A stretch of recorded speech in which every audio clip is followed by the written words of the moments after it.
quickly became clear that absolutely no one outside the greed and the wealth of those big six, if you like, wanted the Super League. Let's go deep. What's the most challenging managerial departure you've ever covered as a journalist? Oh, I do think Arsène Wenger. It felt a moment in time. It felt a moment in time for me as a journalist because I'd covered him so closely and covered the club so closely. And I think there were previous times when it was so easy he could have gone, particularly 2014. I'll always go back to 2014 and the FA Cup final. That was a hell of a week, really, because basically I lost my dad that week. I'm John Cross. You are listening to Sacked. Welcome to Sacks with me, Neil Ashton. Joining me in the owner's box at Crisis Club FC is Fleet Street legend John Cross. Welcome, Crossy. Thank you very much. Great to, you know what, I haven't seen you on a table like this since the days of the Sunday supplement, have I? Well, no, we haven't. And we've got the coffees, but we're just missing the croissants. Yeah, they're coming. Next time you're on, we'll make sure that we've got the croissants. Let's have a look at your CV. It's a decorated CV. Mirror football reporter, chief football reporter for more than 25 years, chairman of the Football Writers Association, veteran of 6 World Cups, soon to be a 7th. And you wrote Arsene Wenger's biography, The Inside Story of Arsenal under Arsene Wenger. Pretty good CV, that, Crossy. Very impressive. Yeah, it's not bad, isn't it? I'd actually lost track of how many World Cups it was, so I'm really looking forward to this summer. Yeah, and I'm sure you are. And let's hope England do the business out in America, Canada, and of course Mexico. Okay, let's get straight down to it. First up on the agenda, Crisis Club FC. Crossy, what is the biggest crisis that you've ever covered in your career? I think without a shadow of a doubt, the European Super League. I think the Super League story had everything, all the hallmarks of a crisis, and was the epitome, frankly, of a crisis, because it was let's be clear, it was a bit of a building storm, wasn't it? You could sense that something was coming. You could sense the tensions between clubs. You could sense the tensions between the ruling parties, if you like, and then suddenly exploded into life, really, on a particular Sunday. I do remember it so clearly. And then it built, the momentum grew, and the football's complete and utter meltdown into that week. And that, to me, compares, in football terms, if you like, if you think about royal scandals, or if you kind of think about political storm, it's always the build, and then it suddenly explodes, and then it's the fallout afterwards. And that is everything I think about that Super League scandal. What was your first instinct? And I ask that because the opportunity wasn't given there wasn't an opportunity for the clubs to be heard. Yeah. Before that opportunity even arose, the Super League was gone. But what was your first instinct? I think it had been a long time coming, because I think increasingly so, and I really heard this from different places and different people and different avenues, is that I think that the rest of global football, if you like, other European nations and other big powerhouses, whether that be Spain or Italy, were getting increasingly frustrated, and that was clear. The Premier League clubs, let's make no mistake about that, were incredibly aware of that, because they were annoyed that basically the Premier League had become all-encompassing, too powerful, become mega cash-rich. You know, when you think sort of over time, the kind of the French TV deal, for example, at various points in the last 5 years has been worthless, absolutely ridiculous. And so all of a sudden, the Premier League is growing and growing and growing, becoming too powerful. And you had this building up. And so really, I was aware that there were tensions there, but also this kind of, whenever the clubs got together, there was this feeling, well, hang on a minute, we should be in charge of our own affairs. And we actually had about a sort of kind of a spill out of this, because it's sort of the UEFA were trying to do their own sort of planning and findings at this particular point. And the clubs were going, hang on a minute, we're taking all the risk here. We're ploughing all the money into it. We're buying the players. We're making football. So why are UEFA running it? They're the governors of the game. They shouldn't be the kind of the business controllers. That basically, that's why I think the clubs really wanted to get the power. And I think that built to the storm then that we saw in April 2021. Did you feel a responsibility to save English football? I tell you what I felt a responsibility to. I felt a responsibility to the fans. And I think that is where the clubs completely misread the room. That is the biggest single mistake. We'd just been through COVID. We were coming out the other side. There were still restrictions. There were still concerns around that time. And everyone said, we can't ever go back to empty stadiums again.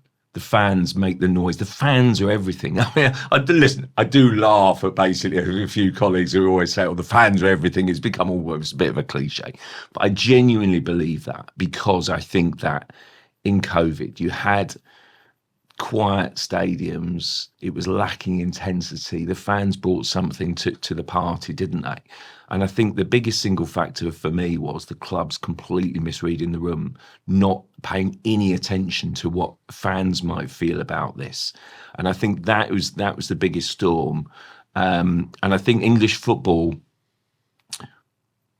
was particularly on its own, really, because they joined up. They didn't want to miss the boat. And that was the point. They got scared. They got spooked about what the Super League might look like without them. And basically, have we missed the boat here? Could we take this gamble? No, they jumped aboard. They panicked, and they all got on the ship, basically. And I think that was the biggest thing. So I think my biggest responsibility, as I recall it in reporting, was to represent what everyone wanted, basically. And it quickly became clear that absolutely no one outside the greed and the wealth of those big six, if you like, wanted the Super League. One of the arguments that was put forward to me at the time was, look, let's say it's Man United against Wolverhampton. You've got me already, right? You've got me. I'm going to watch it. You're going to watch Man United. If you're not at the game, and it's on television on a Wednesday night, 8:00 kickoff, you will watch the game. Football fans, committed football fans, match-going fans, subscribers will watch that game because it is on. But the Super League, as the argument was put to me, was the more casual fan, or fans who aren't interested or don't have an interest in the game entrenched in the way that perhaps we do and have a history in it, that if you put on Manchester United against Real Madrid on a Wednesday night, that you've got me anyway. You've got me with the Wolves game. I'm going to watch it anyway. It's Man United, Real Madrid, of course I'm going to watch it. But to the fan who doesn't have so much of an interest in the game, and you give them a choice, Manchester United, Wolves, sorry for the Wolves example, but that you could use any kind of mid-ranking or mid-sized Premier League club, that if you suddenly put Real Madrid in front of a casual fan or someone who's non-committed, you say, oh, okay, I'm in. I'll watch that Man United, Real Madrid on tonight. I'll watch that. But the clubs never got that put forward. No, clubs are never able to put forward that argument. But if they had, would it have changed anything? I think it had potential to be sounded. I think what it also represented, the Super League, was a disaster in planning, announcements and PR. Because I think also what we failed to understand in this is that if you asked, and I did as a journalist, because you're kind of trying to get all around, and that basically, what was the mood like in Spain? What was the mood like in Italy? And actually, while we fought against it, that mood wasn't the same, particularly in Spain, because they want the best, basically. And if you are living in kind of the La Liga environment, while there might be big interest in sort of kind of in the smaller clubs, it's all about particularly the big two, Real Madrid and Barcelona, and to a lesser extent, sort of, I don't know, Atletico, for example. But I think that they were on board with this. And obviously it's only recent times then that basically UEFA have announced, don't worry, we've locked it down, and basically we finally reached this agreement. That was only last week. We're into 2026. True, yeah. And so I think that the one aspect of that is that I'm not sure in all of the coverage that was completely well reflected, that we thought it was a crime against football Yeah. and football was going to die. But was that a universally shared opinion? Agree. I'm not sure it was. Yeah. No, it wasn't. And basically, I actually think that in all this time has been lost. And I do think there still remains some angst about why is it then that basically all the clubs, and what about the share and what about the profits, and basically we put this in, and why aren't we getting the kind of, the sort of say kickback, but kind of the share of the profits. Basically, we should be earning more as clubs, and I think that we shouldn't overlook that. But I think the way it was handled was so bad. The way it came out as a kind of a secret, as a storm, that actually added to the kind of the mystery and the intrigue, and certainly the anger. Yeah, I mean, I was involved in some of it at the time, and I have to say, I was surprised how long it kept quiet. I mean, it did come out, but I was quite surprised because there's genuinely industry buzz, but people obviously got there in the end. What would have happened if the Super League had happened, Crossy? What would have happened to FA Cup, League Cup, and clubs and perceived smaller clubs outside of the 20 clubs in the Premier League, say? What would have happened League One, League Two? I just think you would have seen a very split base of English football. I think that the elite would have, because at first you look at it and you think, oh, well, it's a different version of the Champions League. And that was just so wrong. And it just wasn't going to be like that. It was going to be, much more involved than that, wasn't it? And basically, you'd see a lot of games. I mean, and I just think what it would have left was the rest of the 14 clubs in the Premier League just cut adrift. It would have been an absolute financial disaster for them. What would you have covered, Crossy? Would you have gone Super League or Premier League? Well, what would have been the most important trophy to win? Oh, well, I think they're basically the biggest clubs, isn't it? I mean, we have this rule in journalism, basically, if you kind of split between the games, they'll just go with United, do the United game. Neil, that's what it's like, isn't it? You've been on my side of the fence as well. If in doubt, go United. That's the key. If in doubt about what to write that day, if in doubt, write about Man United. Man United. I mean, Liverpool, in my view, is always, and particularly my particular audience, is always huge, massive, and they're the powerhouses. Yeah. So yeah, I think that basically Man United, Liverpool are always going to command the figures. I think that basically, what surprised me in this, and we are talking about those clubs who have always taken great pride in championing the fact, a relationship with the fan base, and rightly so, to certainly with Liverpool, lately to a lesser extent with United. And it just shocked me how you could be so far removed and so out of touch with what your fans are thinking. And that was the biggest single stink about the whole thing. I think you see the build-up of protests throughout the week. The basically Man United having a game postponed because of the protests. Chelsea outside the stadium. Basically fans getting irate and basically Peter Cech coming out. Peter Cech intervention. Basically. So I never know if it's Peter or Petter, but I think you've got it right. Well, I just think he was magnificent that day. He was the diplomat that came out and spoke to the fans and basically said, calm down.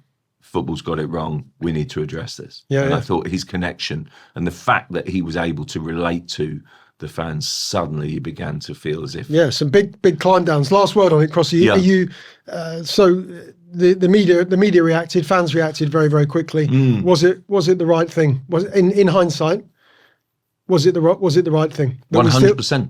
Absolute 100%. I think that various people realised and accepted they got it wrong. I mean, I'm always fascinated by this thing that basically in the 6 clubs, we've seen the departure of all the kind of director of comms or the comms people involved. And some of the consultants as well. Absolutely. Yeah. I mean, it's true though, isn't it? Because I think that, listen, I remember talking to a few, at least 2 of them, maybe 3, that basically saying, well, we kind of knew early part of that week, and we'd actually sort of said to the owners or whatever, be careful on this one. And basically, I remember having a very, very candid conversation with an owner and basically on the phone, and basically they were desperate to kind of tap into the mood of the media, but also the fan. And then basically they realised they got it wrong. How can we turn it round? And so many people accepted that they got it wrong afterwards. I remember also kind of getting a text saying, "You got a minute?" from kind of someone who definitely was no longer at an English club, but definitely kind of almost got the finger of blame, basically, of sort of kind of being seen as part of it, and distancing themselves quite noticeably, shall we say, from it. But I do think there remained this aspect which always fascinates me, that across Europe, it still wasn't seen in the same way that it was here. And that is the difference. I mean, let's be clear here, not all the clubs jumped on board, did they? Sort of the other European superpowers. Bayern Munich, one of them, yeah. Yeah, PSG. So,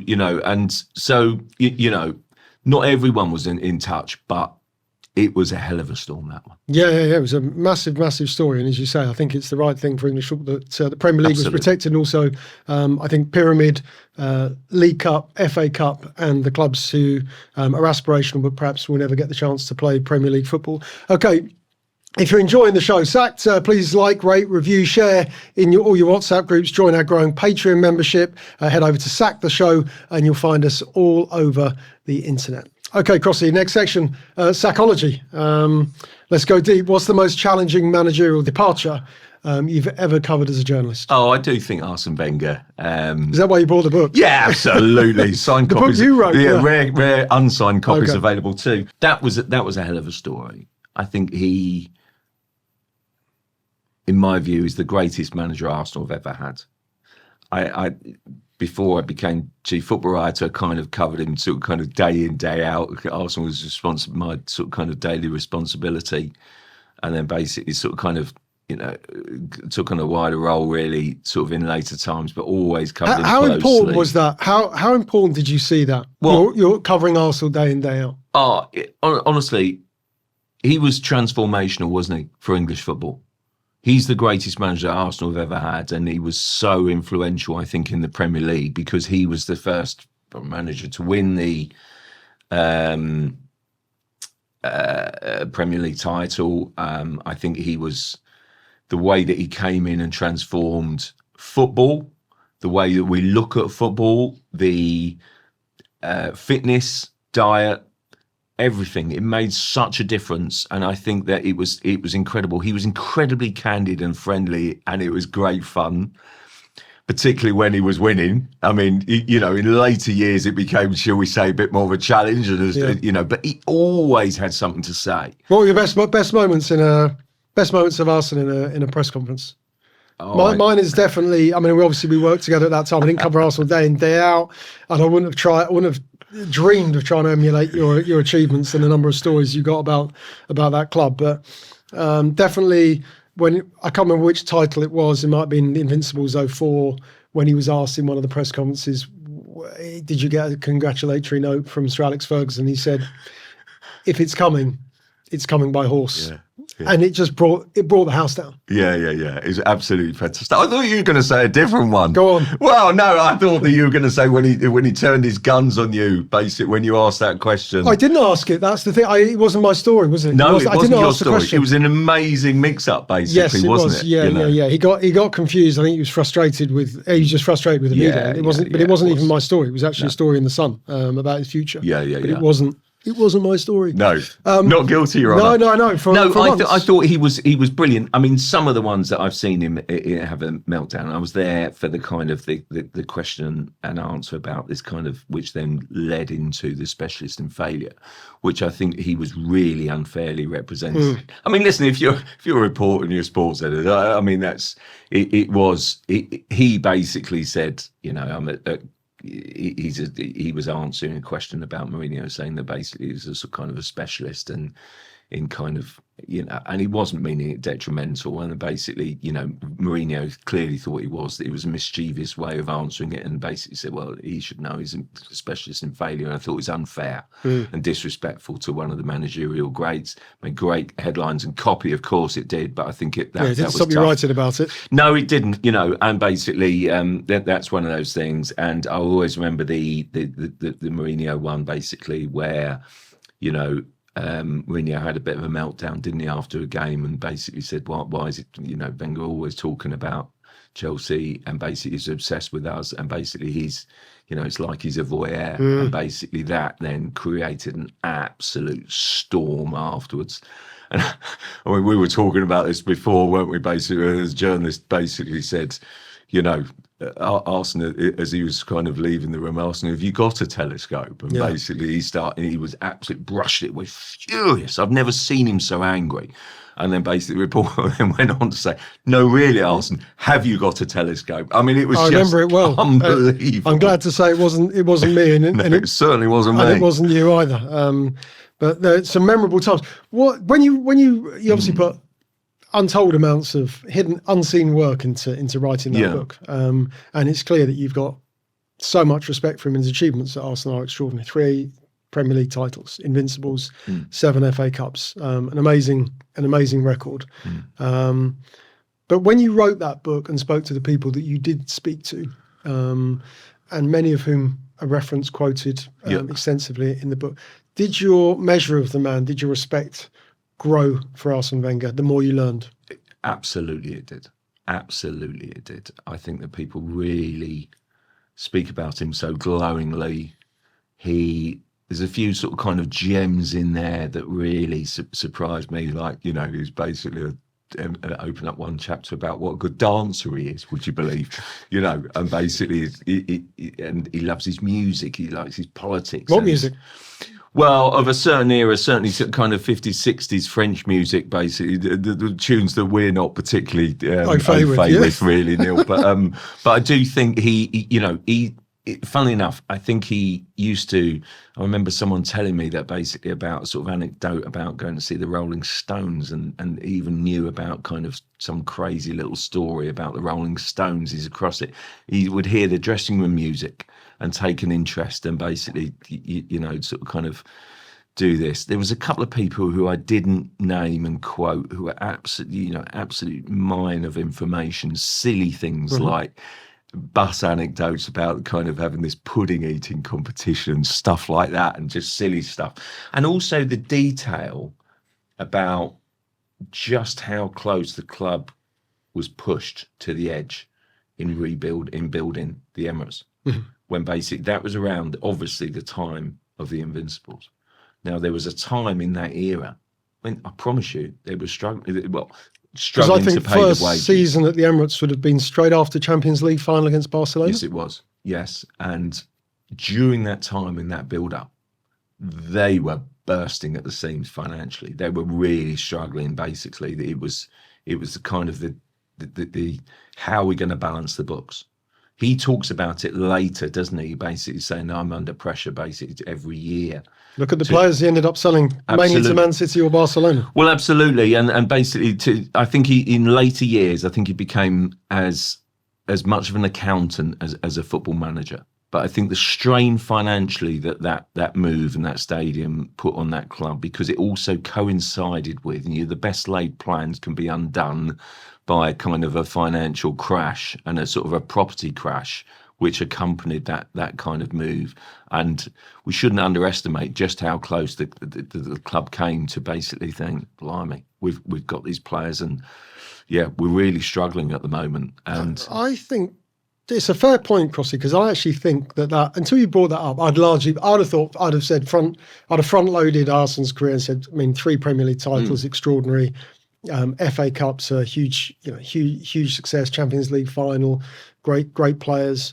But if you ask me about our second half of Arsene's Arsenal career as a manager, I actually wouldn't have brought the finances in. I would have largely forgotten. It's okay, I've got plenty of faults, and that would be one of them in terms of his record.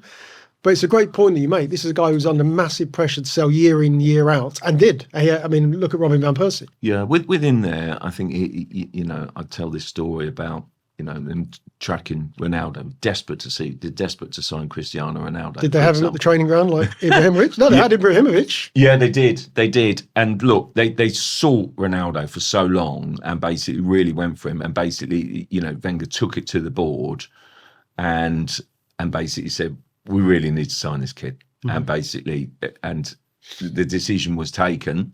Wenger was clearly frustrated, but ultimately accepted that basically you couldn't spend on, whatever smaller sum it was on this player because it was a gamble on a kid, basically, because of the financial constraints. And so that's why there's in pursuit. And listen, lots of people will immediately say, oh, United were always going to do that deal. Ronaldo might say he always had his sights set on Old Trafford. But from their perspective was that they could have got the player in the building because they felt as if they had that connection. They'd done their groundwork, but ultimately couldn't afford the relatively small transfer fee at the time to get Ronaldo. Amazing story. Last word on it, Crossy.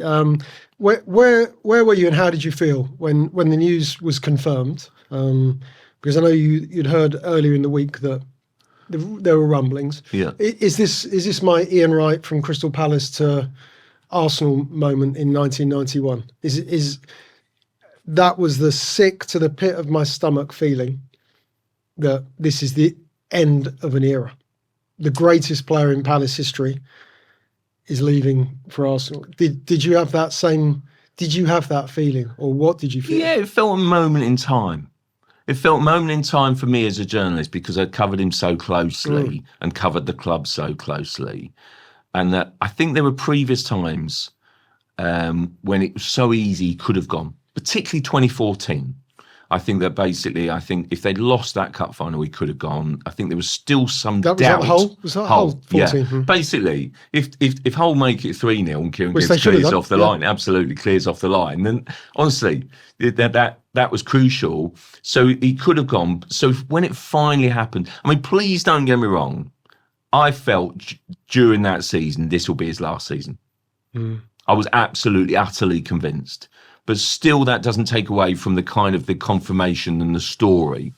There was certainly rumblings, I think, of that during that week that it was coming, that something was coming. And then basically, I remember on that Friday thinking, oh, wow. One of the true gates. I mean, he always laughs about that book, by the way, because it's. I think because it's sold so many copies. Well, it's been in 16 different languages. You can still buy it. Arsene Wenger by John Cross. A great friend of mine, another manager, basically sort of saying to him, "Have you read that book?" And he goes, "Oh no, I haven't got round to it yet." And this was while he was still Arsenal manager. He said, you should, because basically it's very, very complimentary to you, and actually he laughed about it, sort of down the years. I've made you rich by you killing me, which is a great line. Lots of extensions at John Cross's house over the years.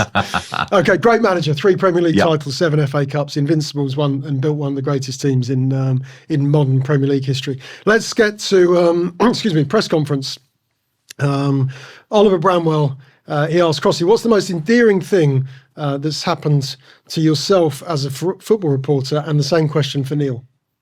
Yeah, we spoke about this, and it really made me think. And there's been a few sort of kind of seismic press conferences and that sort of thing. But I think just on the human level, I'll always go back to 2014 in the FA Cup final, where that was a hell of a week, really, because basically I lost my dad that week, and basically my dad died on the Thursday, and my dad was our dad's kind of typical father-son relationship, where basically football was our relationship. Mm-hmm. I'd ring him after every game, and basically we'd sort of kind of have a debrief and have a chat. We'd never talk about anything else than football. And basically, I was due to take along a few guests to the football writers do on the Thursday. A couple of people, sort of kind of particularly from Arsenal, and basically I had to ring on Thursday and say, look, I'm really sorry, but basically I won't be there because this is happening. And then 2 days later, I'm at the FA Cup final. Why? Because I thought my dad would frankly want me to go. I could barely stand up, because I was really, really upset and emotional about it. And I'll always remember standing there, a bit of a shell in the mix zone, waiting for players to kind of come through and sort of the hierarchy. And then basically just, the nice warmth of Arsenal hierarchy coming through and basically peeling off to basically come over to me to sort of say, how are you? And basically, you're aware of the situation, whether that's sort of kind of the chief executive, Ivan Gazidis at the time, or the sort of, the Kroenkes as well, and sort of kind of people around Kroenke. And I think that basically really, really, I don't know, it's always stayed with me. Class and touch, given the circumstances. And yeah, I'm one of those people, Crossy, who I've got to say, when things happen to people who are close to me, I'm never quite sure what to do, because there are no adequate or appropriate words, and so it's a failing of mine, definitely, that it's difficult, isn't it? It's difficult. Yeah, I don't perhaps reach out to people in the way that I actually, my instinct tells me that I should. And so, okay, but I don't know what I'm supposed to say, because I know there are no words that can heal. No. I'm probably glad you didn't on that day, because I would have burst out crying. No. I understand. I understand that. Crossy, what's the first sign for you as a journalist that the manager is in trouble? This is Theo Ashford. Oh, I tell you, you really, really, I think a classic sign, and it almost sets the alarm bells off, it becomes terse in the press conferences and what have you. And if you didn't know they were in trouble then, you certainly do now. And basically, it's at that point, then you kind of begin to make the calls, what's going on. I mean, results probably by then are defining things, but it's not always that way, is it? Because sometimes you can be moved on, even if results are going well, your face doesn't fit. In fact, people fancying a different one. Then basically, but I always feel as if you can notice the tension and the vibe. And I think that more often than not, it's a manager in a press conference it absolutely defines a kind of a managerial departure incoming. Yeah, if you're around it every single week, you can smell it a mile off. Do you think it's telegraphed deliberately, or do you think it's just, we're just humans and they can't help themselves but start to give the game away? I don't think they can help themselves. Simple as that. I wish some managers go in and have got a very clear agenda. And I wonder whether, I think Nuno at Forest, for example, basically comes out with it, doesn't he? Basically says, he went to war at the start of the season. Yeah, I mean, and we're going, wow, what a story that is.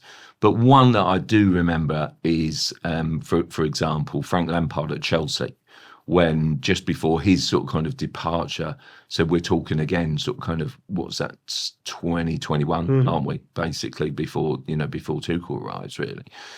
I think Frank Lampard actually doesn't get nearly enough credit for what he did actually at Chelsea, because during a transfer ban, bringing through kids and basically really sustaining it and basically getting the club back into kind of the upper reaches of the Premier League. I don't think he gets the credit that he deserves on that. But I think then basically when results were a little bit sort of kind of stalling, I think it was quite harsh.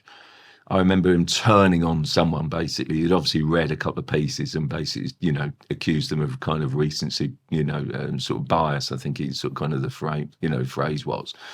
And I actually thought, I think a few of us realised that basically things were afoot, but I did feel as if, wow, that's someone who couldn't control their sort of frustration as much as anything. As I say, I do think Lampard really deserved far more credit and respect for the job that he did, but it was obvious to me that basically when things were going wrong, that actually, you can see it in his mannerisms and his manner. Yeah, okay. Cross, you name a manager who was sacked but should never have been sacked. This is Lucas Fenridge. I think the one classic would be Mauricio Pochettino.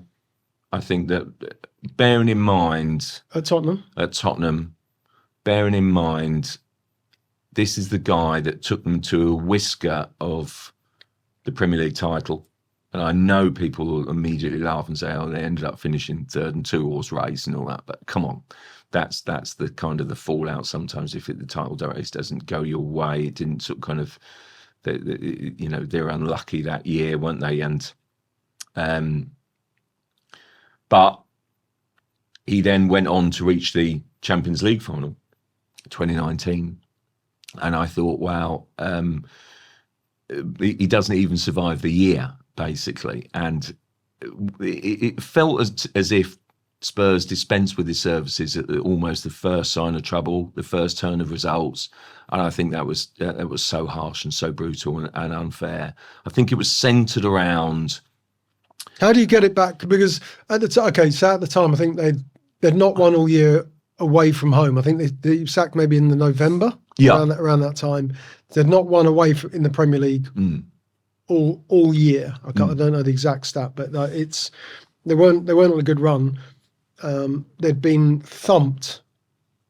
I mean, it's the mother of all tankings, wasn't it? By Bayern Munich. Yep. At the new stadium. Yep. Serge Gnabry. Okay. Wow. So it wasn't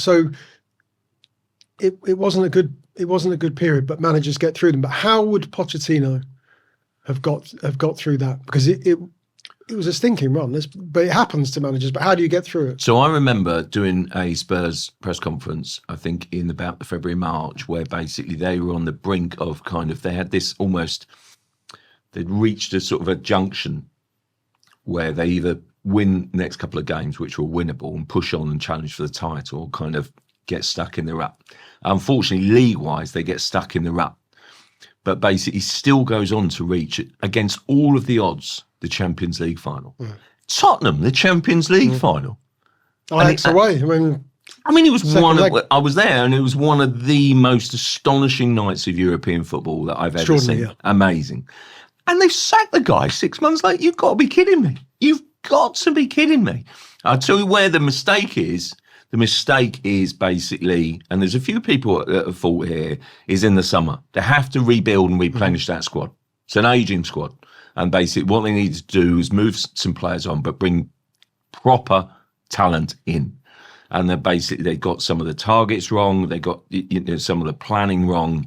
And I think that's partly on Pochettino, because I do think he could be a little bit of a dither in the market and, would be a little bit cagey, unsure. But I also think it's kind of partly the club backing him. But I still think, I cannot believe they've done that. And all this time later, we're talking about Pochettino going back. Why? Because the fans, loved him. It was a sticky spell, please don't get me wrong.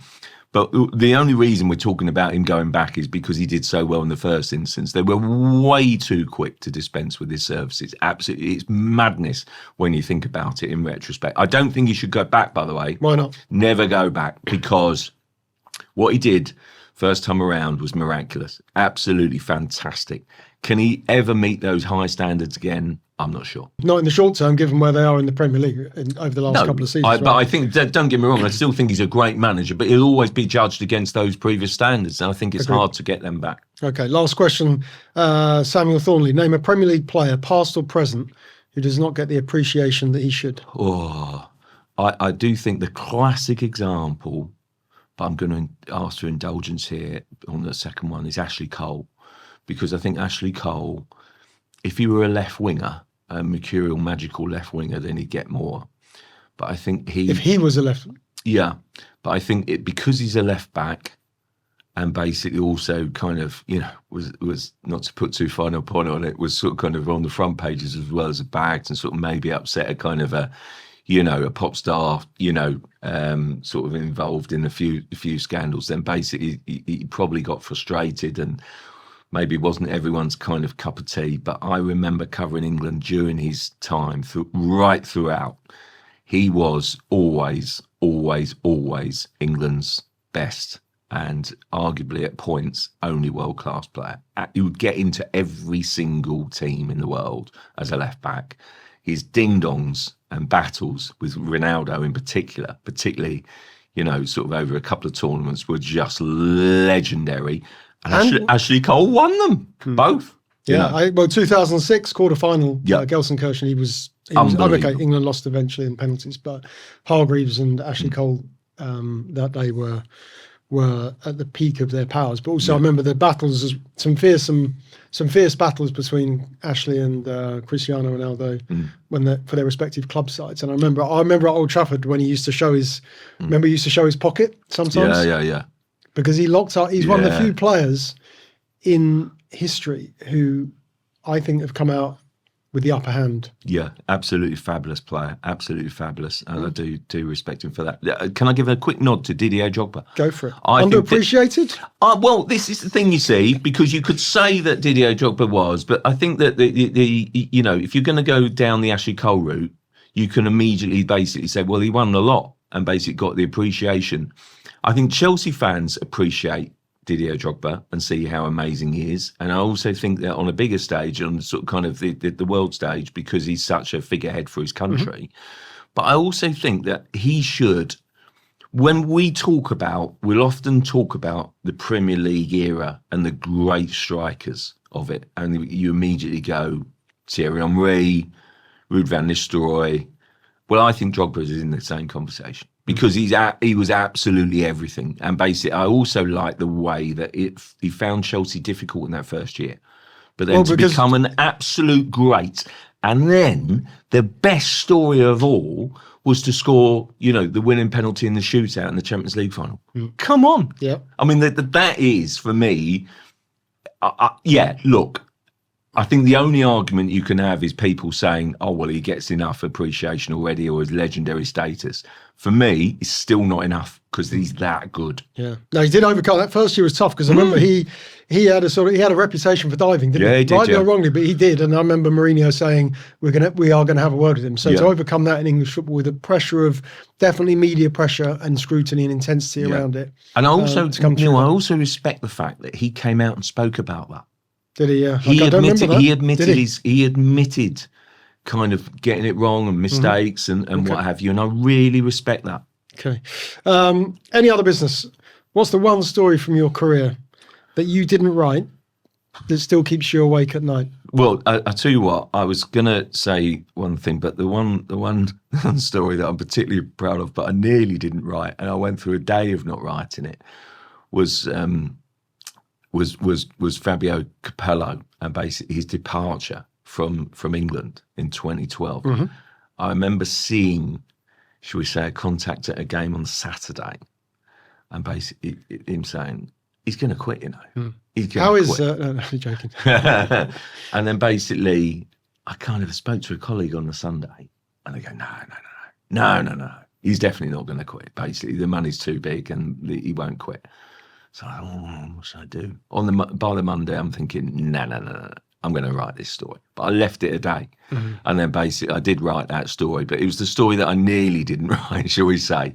Another one was, but it was and look, it worked out simply because that sort of the Capello did then quit ahead of the Euros. And basically that was, it sort of kind of, that was a big story and a massive one, but been a couple of others, but I do think that's the one that I nearly didn't write. Yeah. Well, we all know what that feeling is like when you do write them and you get them wrong. That's the danger. Yeah. That's the life. Still keeps me up at night. Yeah. Still keeps me up. I mean, it doesn't now, but it did at the time.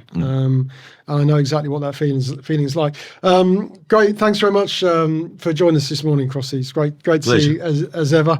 Thanks for tuning in wherever you are in the world. Don't forget to watch, like, rate, review the show, share on your WhatsApp groups, and join our growing membership list at Patreon. You can find us at sacked_the show. And don't forget Sacked Added Time as well, where we review the show and answer questions about our previous guests. We'll see you next time here on Sacked.